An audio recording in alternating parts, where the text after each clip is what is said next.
man who is here is one of the all-time greats, Haile Gebrselassie, double Olympic champion over the 10,000 metres in Atlanta and in Sydney.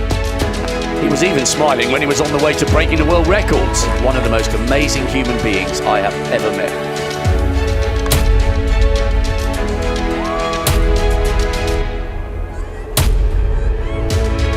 They're underway. The most eagerly anticipated Olympic marathon. Look at the colours you are wearing.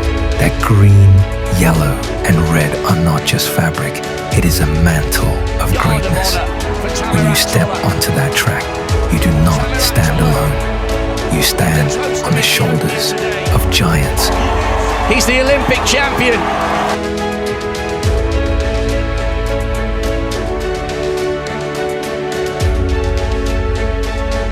ዛሬ ሻለቃ ማግኘቴ ደስ ብሎኛል። ለታሪክ ይቀመጥልኛል።